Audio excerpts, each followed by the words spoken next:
Patungkol nga dito sa impeachment, no? Impeachment ni Sara, mga kababayan. So, actually, sa hindi po nakakaalam, diniklara po, mga kababayan, na binasura, no? Binasura po. Si Risa Force, hello po, and kay Ma'am, Delia Rosario, hello po. Mga kababayan, ito po yung unahin natin. Wait lang. So, dineclared po ng Supreme Court, mga kababayan, na binasura na po, no? Binasura na ang impeachment laban kay Sara. So, ito po ay dineklara nilang unconstitutional. Sabi ko nga sa inyo, mga kababayan, kahapon, na meron ngang nakarating sa akin.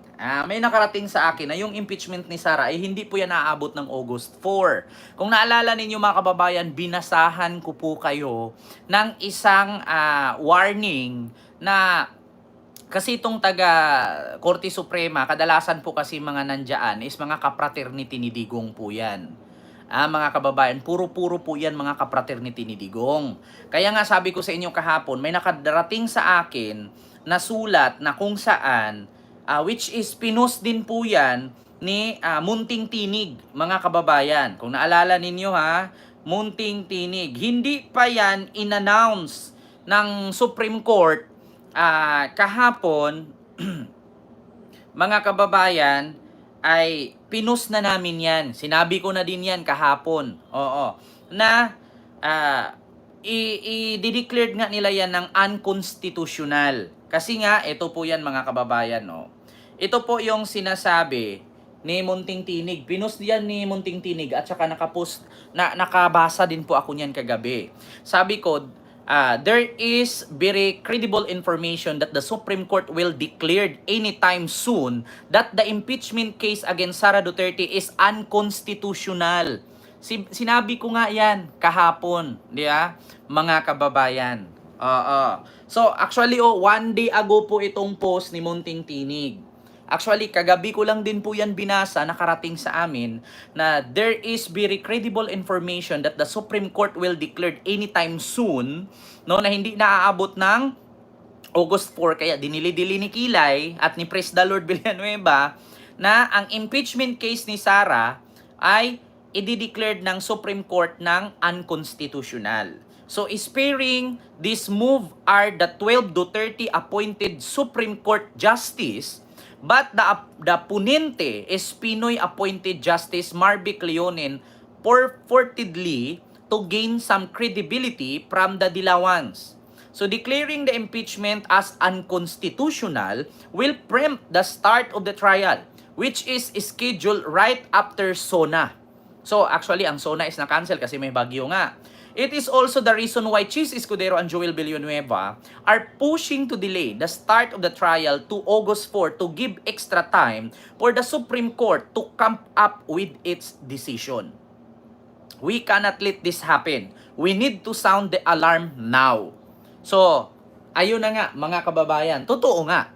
Yeah? Totoo nga na ginawa nga nila. Anytime soon, i-declared ng Supreme Court na unconstitutional yan. So ngayon, mga kababayan, ayun na nga, binalita na nga. Hindi nga tayo nahuli, hindi nga tayo fake news, at nalaman nga natin na yun na nga ang pagkakabalita. So ito ulitin ko lang mga kababayan kasi baka sabihin nila nag-invento lang tayo ng kwento. Yeah? Ito na. Mga kapamilya, sa kapapasok na balita, idineklara ng Korte Suprema na unconstitutional ang Articles of Impeachment. Diba? Nagkamali ba tayo? Binasa ko lang yan kahapon. Anytime soon, i-declared ng Supreme Court yan na unconstitutional. Kasi bakit? 4 po ang impeachment trial ni Sara. Impeachment complaint is 4. No? Impeachment trial is wala pa. 4 po ang complaint sa kanya. Dapat po kasi, mga kababayan, sa isang taon, isa lang. Ngunit, sinabi ng Kamara na isa lang daw ang kanilang inaprubahan at ang 3 ay wala. So, kumbaga, mga kababayan, ang problema lang kasi is 4 po ang kanyang impeachment complaint. So ipagpatuloy natin. So dapat kasi 1-year ban yan eh. Merong batas kasi na ang isang impeachable official dapat isa lang sa isang taon. So ito, patuloy Kay natin. Vice Presidente Sara Duterte dahil sa umiiral na 1-year rule. Ang balita mula sa Korte Suprema. Yun po yun, 1-year rule. Patrol, Steve Brass. Steve. Tony, kinumpirma ni Supreme Court spokesperson Attorney Camille Ting na pass sa desisyon ng Supreme Court en banc labag sa konstitusyon ng Articles of Impeachment laban kay Vice President Sara Duterte. Ayon kay Ting, hindi maaaring magkaroon ng jurisdiction ng Senado sa mga pagdinig kaugnay ng impeachment dahil sa 1-year ban rule laban sa ika-4 sa impeachment complaint. Ang unang tatlong complaint niya ay tinuturing na ibinasura o inaksyonan at wala ng ibang reklamong impeachment na maaaring tanggapin bago ang February 6, 2026. Nilinaw rin ng Korte na hindi naalis ang pagkakapswelto ng Korte Suprema laban sa Vice Presidente. Ibig sabihin na, ayon sa Korte, ang tanging dahilan lamang kung bakit ibinasura ang impeachment at dahil lumabag ito sa patakaran na nagsasabing bawal ang higit ng reklamo kada taon laban sa isang opisyal. So yun po yun na mga kababayan. Kaya dideklara ng Korte Suprema na unconstitutional. So ngayon mga kababayan, no? Speaking of dineclared ng Korte Suprema ng unconstitutional, wag na po tayo mag-expect mga kababayan na hindi ito magiging unconstitutional. Bakit? Lahat po kasi yan, yung mga nagdi-declare dyan sa SC, mga kapraternity po yan ni Digong. Huwag na po tayo mag-skip. Mga appointee po yan ni Digong. Siyempre, tumatanaw yan ng mga utang na loob. Siyempre, ganun lang naman yan eh. Di ba? Actually, mga kababayan, na ito in my point of view at sa aking opinion bilang isang content creator, bilang isang political vlogger, isa lang ang masasabi ko. Dito kasi sa Pilipinas, mga kababayan,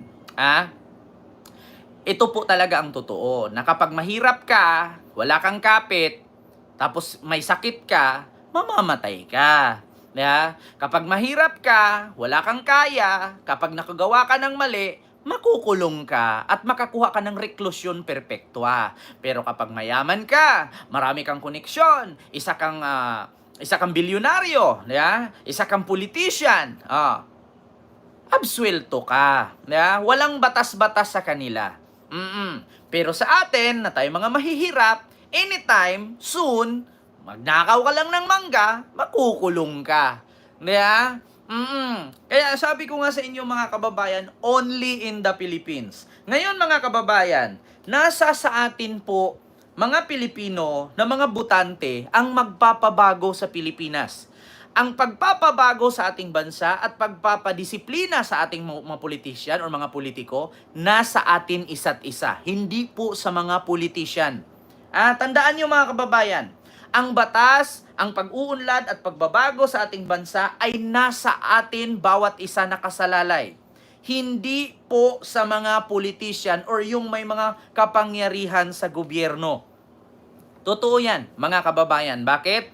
Katulad niyan, kailan ba natin maibsan ang baha? Nasa ating sarili yan.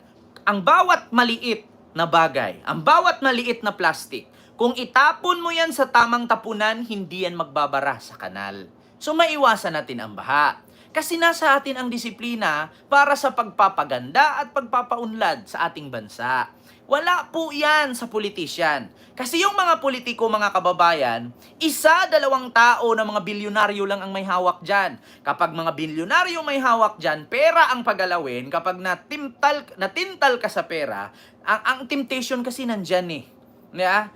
Mabigyan ka ng 10,000, iboto mo na. Kasi bakit? Nakatanggap ka. Pero hindi mo inisip na yung 10,000 na yan, 6 na taon mong pagdudusahan. Yeah? 10,000, iboto mo. Kapalit, 6 na taon. Nakalukuhan. Yeah? Aanhin mo yung 10,000. Kaya mong i-divide yan sa loob ng 6 na taon? Na paninilbihan? Tapos nanakawan ka pa?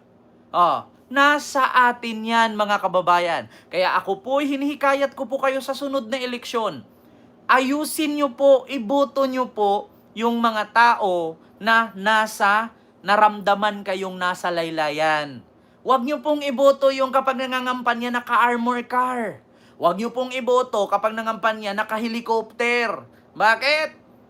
Kapag nanalo yan, nasa taas na yan eh.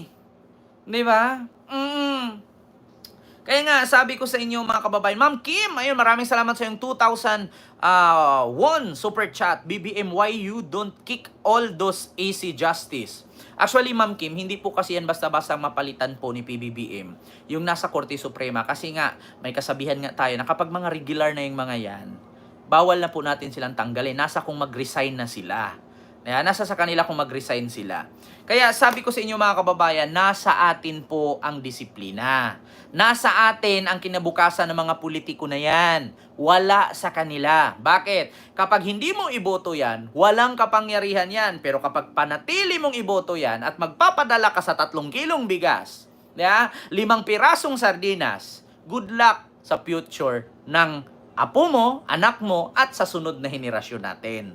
Kaya sabi ko sa inyo mga kababayan, in the Philippines, kapag mayaman ka, sila ang batas. Kapag mahirap ka, wala kang hustisya. So yun po yun Mga kababayan, tama po ba ako o hindi? Tama. Nasa atin yan. Pero huwag kayong mag-alala mga kababayan.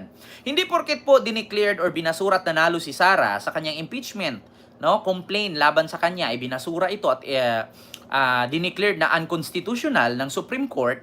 Tandaan ninyo mga kababayan, may January at February pa, pwedeng mag-file ulit.